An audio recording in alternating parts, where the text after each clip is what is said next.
Good day, Ma'am Elenita. I'm Jesreel Tasic from BSED English 3B, and today I'm going to discuss the Week 1 module. So first, how does Dr. Hermino Abad differentiate communication and expression? When communicating with other speakers, one expresses what they are thinking and feeling at the time of speech. When expressing oneself, one molds the language to fit their unique perspective or intuition of a particular component or feature of reality, whether that reality has been experienced firsthand or is merely an imagined one. So, next, why do English teachers want to privilege Filipino literature wrote from English as models of good writing? So English teacher says that it is because one of the culture and experience from which these points arise are our own history as a people. Next, I'm going to define literature in two sentences. So, literature refers to written works of imaginative, artistic, or intellectual value typically characterized by the use of language to convey ideas, emotions, and experiences. So it also encompasses various forms of written expression, such as the novels, poems, plays, essays, short stories, and other literary works. So next, I'm going to give the importance of literature in the 21st century world. Number one, learning literature in the 21st century is concerned with skills and technologies that will help our children to flourish in society. Number two, it increasingly values teamwork, also the critical thinking, adaptability, courage, and perseverance. Another is get to know the past lives. So history plays a fundamental role in shaping literature. Any novel, play, or poem you read hit the political context, period, or relationship from when it was written. So next, it awakens empathy and understanding because reading is one of the best ways to immerse yourself in another person's dialogue or experiences fully. Number five, another importance is reading literature gives us knowledge about history, religion, customs, and traditions, and provides us the opportunity of understanding customs and beliefs other than our own. And the last one is it develops our critical thinking skills because literature exposes readers to different perspectives and ideas, which helps them develop their critical thinking skills. So, number five. Next, I'm going to explain the functions of literature in our society. So, number one, literature allows a person to step back in time and learn about life on earth from the ones who walked before us. Number two is that we can gather a better understanding of culture and have a greater appreciation of them. So we learn through the ways history is recorded in the forms of manuscripts and through speech itself. Number three, it educates people. Literature teaches people on existing social, political, and economic system. Number four is that it entertains people because literature as an art form gives those entertainments that appeal to human lives and evoke pleasure to the readers. So, number five is to influence the people in the society. Literature is also designed to influence people by instilling in them the revolutionary ideas and different ways of thinking, especially those positive and sustainable ideas. And for the number six, to develop language. Literature uses language. Therefore, in so doing, literature develops and improves a particular language through all four language skills, namely the listening, speaking, reading, and writing to the readers. And for number seven, to express people's culture. Literature, like language, is an element of culture. It expresses people's life and culture they have from one generation to another. So, number six, I'm going to discuss the main division and subdivision of literature and the different literary genre. So, here there are two main divisions of literature, which is the prose and the poetry. So, two subdivisions under this division is the fiction and the non-fiction. So first, I'm going to tell you what is prose. So prose is a division of literature which covers a literary work that is spoken or written within the common flow of language in sentence and in paragraphs, which gives information, relate events, express ideas, or present opinions.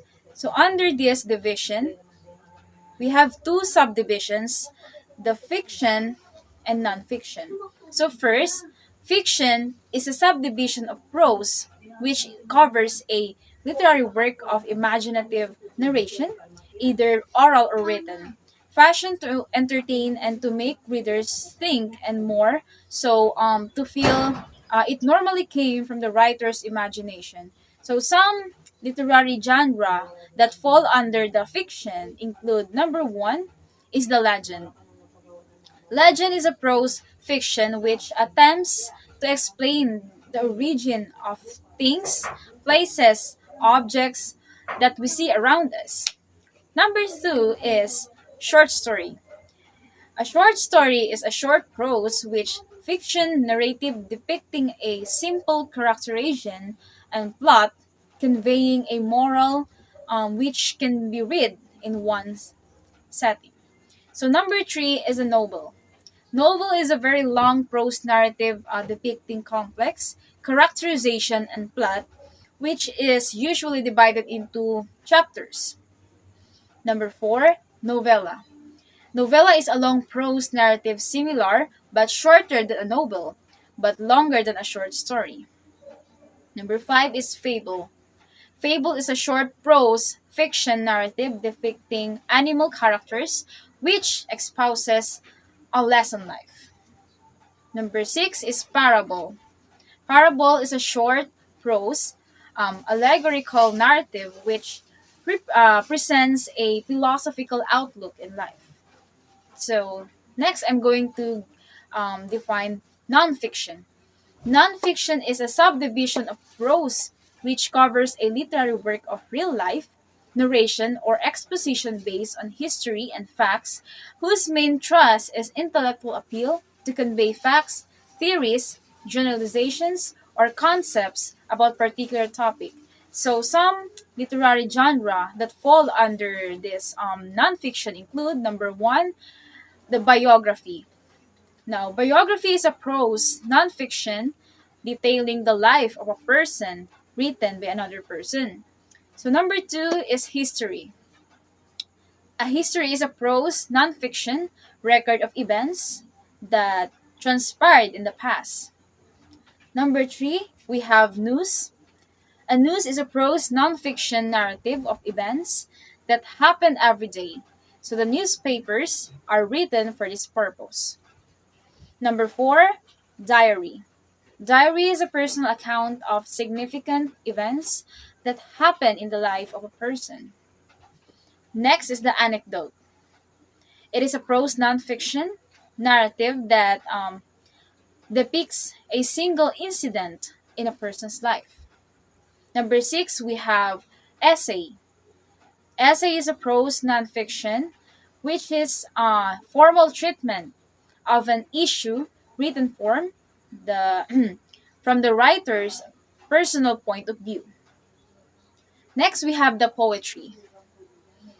Poetry is a division of literature works which covers a literary work expressed in verse, measure, rhythm, sound, and imaginative language and creates an emotional response to an experience, feeling, or fact. Traditionally, it has three subdivisions, namely the narrative poetry, the lyric poetry, and the dramatic poetry. So number one is the epic. Epic is a narrative poem which accounts the heroic exploits of a community's hero, usually involving the superhuman abilities. So number two, we have the ballad. It is a narrative poem which depicts a single incident that transpired in a person's life. So it is usually recited during gatherings in the past, but it may be sung in the present days. So number three, we have the metrical tale. It is an narrative poem which narrates a story in a metered or measured number of syllables, hence it was called metrical. So next we have the lyric poetry. It is a subdivision of poetry which features poems intended to be sung with the accompaniment of the musical instrument called lyre. Hence, lyric poetry. The following are the types of lyric poems. So, number one, we have song. Song is a lyric poem of various theme which is meant to be sung in its entirety. Two, we have the ode. It is a lyric poem of a noble and exalted emotions which has dignified countenance. Number three, we have the elegy. It is a lyric poem of sad themes such as lamentation for the dead, longing for a missing love, and a grief for things beyond one's control. So number four, we have the sonnet. Sonnet is the lyric poem of 14 iambic pentameter lines, usually about love and beautiful themes. So five, we have ideal. It is a lyric poem celebrating the tranquil and beautiful landscapes of rural and country settings. So next, I'm going to give the definition of dramatic poetry. So it is a subdivision of poetry which features poems meant to be performed on stage. So theater plays and dramatic presentations belong to this type. So number one, we have the tragedy. It is a dramatic poetry which features a hero whose hubris or shortcoming eventually causes his downfall or defeat, often ending in a very sad conclusion. So, number two, we have the comedy. It is a dramatic poetry which is similar with tragedy except that the hero triumphs and overcomes the odds towards the end and emerges victoriously. Number three, we have the melodrama. Melodrama is a dramatic poetry which is a combination of the elements of tragedy and comedy, yet ends in a happy note. Number four, we have the farce. Farce is a dramatic poetry which is an exaggerated comedy that aims to elicit laughter, hence relaxation. So number five, we have the social play.